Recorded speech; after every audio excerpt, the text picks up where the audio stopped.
그러니까 백명청도 학회에 교사 연수회에 오셨는데 저는 아주 특별하게 말씀할 수 있어서 너무 행복했습니다.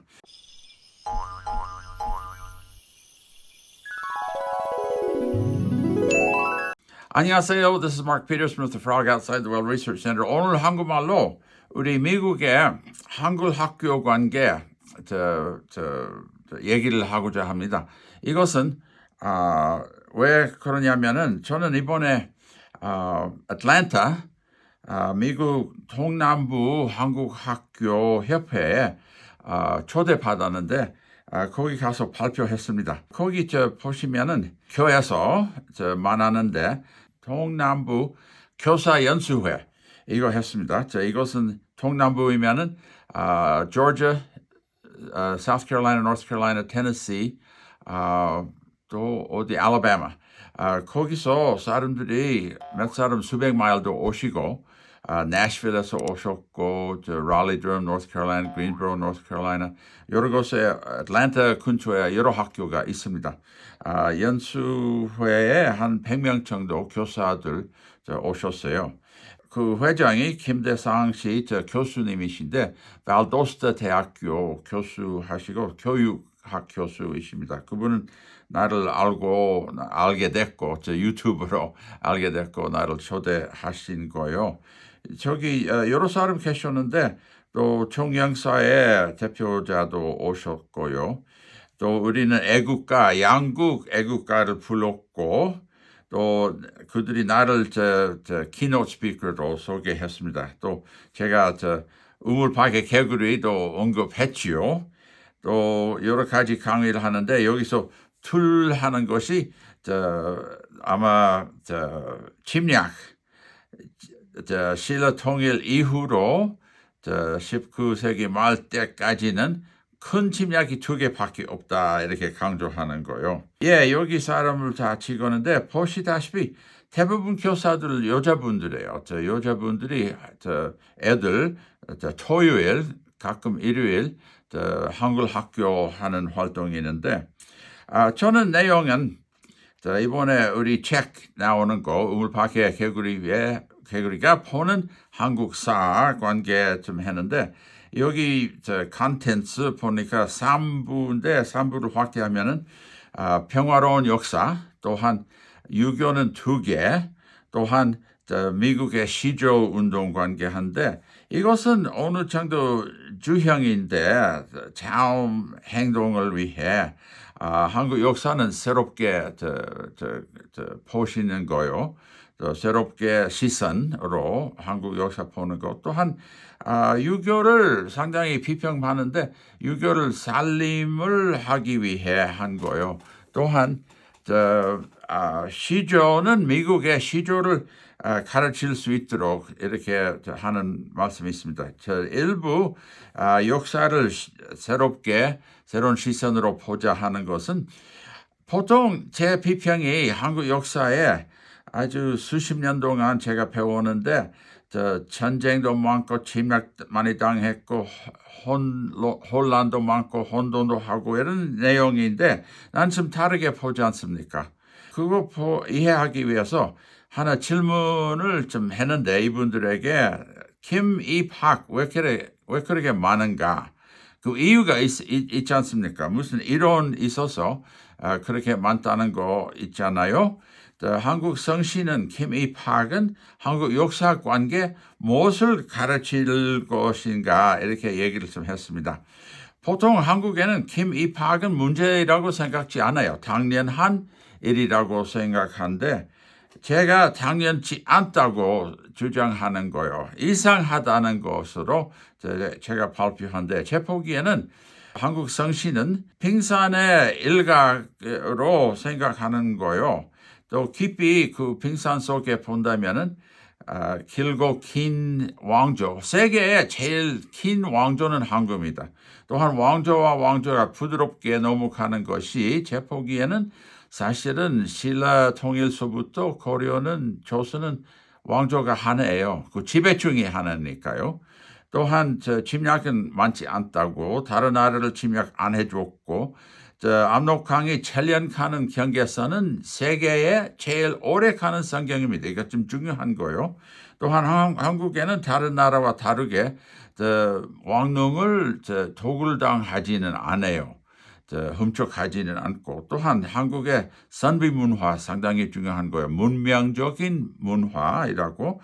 또한 중앙 정권에는 사람을 뽑을 때 칼 잘 쓰는 것이 아니고 사람을 뽑을 때 글을 잘 쓰는지 시험으로, 이거 상당히 문명적인 것이라고 생각하는데, 또한 증거로서 좋은 일이 아니지만 노비제도가 한국의 세계에 제일 오래 가는 노비제도인데 지배층이 안 받고 아래층도 안 바꿨다, 그겁니다. 그러니까 성시서부터 본다면은 제 주장이 개미 파악 많다는 것은 오래전서부터 그래요.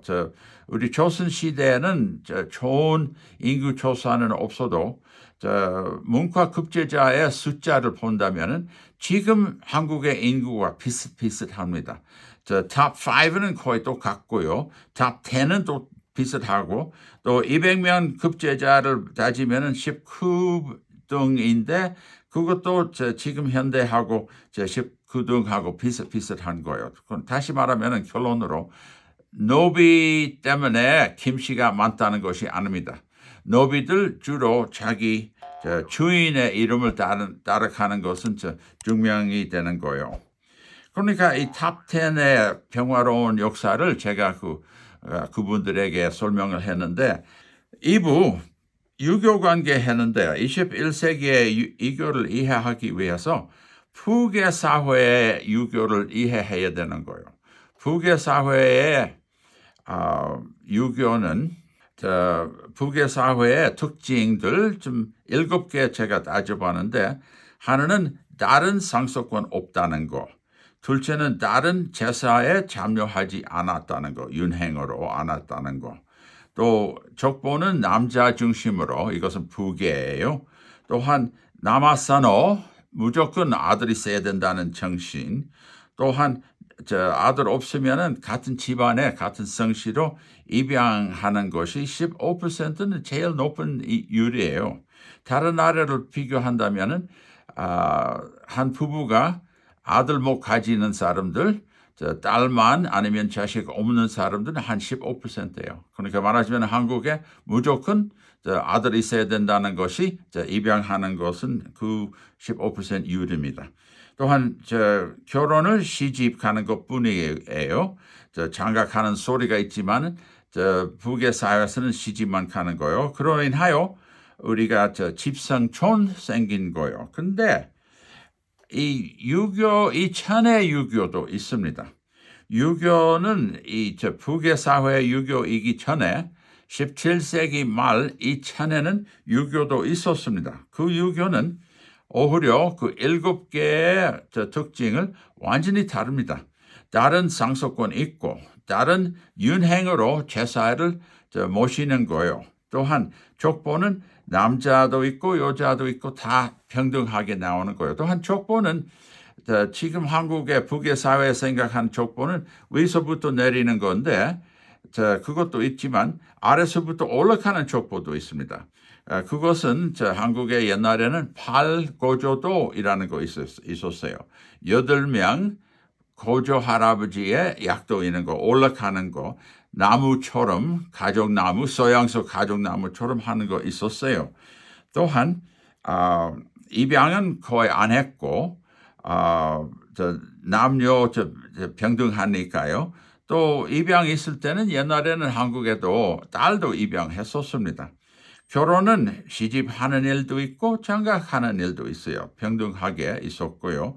또한 집성촌 말고 주로 잡성촌 이라는 거 있었어요. 이것은 우리 한국에서는 북의 사회 이전에 목의 사회 있었다 생각하는 사람 많은데 아닙니다. 아주 100% 틀린 겁니다. 북의 사회이기 전에 양계 사회, 북의 목에 같이 하는 거 양계 사회가 있었다는 것은, 이것은 바로 오늘날 한국에 유리한 것이라고 생각되는 거예요. 유교는 세계적으로 위대한 종교 중에 하나입니다. 세계 종교를 공부하면은 꼭 유교를 공부하는데 대단한 교리, 대단한 교훈, 대단한 도덕적인 이름, 이상이 있는데 이것은 충, 효, 인위예지 이런 거. 그러니까 유교를 버리자 하는 사람들이 많아요, 한국에 요새. 제 유튜브 댓글 보니까 유교를 싫어하는 사람 많아요. 근데 북의 사회를 버려도 유교 사상을 버리지 맙시다. 그 소리입니다. 그러니까 미국 말로 don't throw the baby out with the bathwater.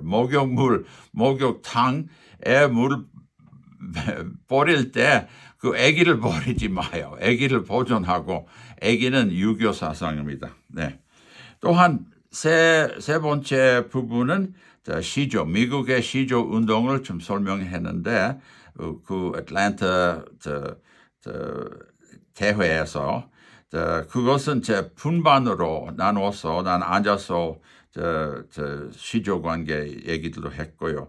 그러니까 100명 정도 학회에 교사 연수회에 오셨는데 저는 아주 특별하게 말씀할 수 있어서 너무 행복했습니다.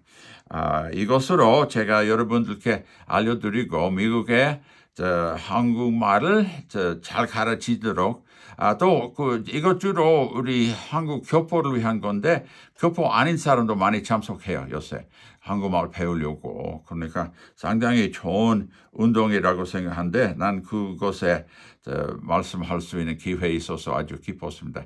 이상으로 말씀드리는 겁니다. 감사합니다. 다음 기회에 만납시다.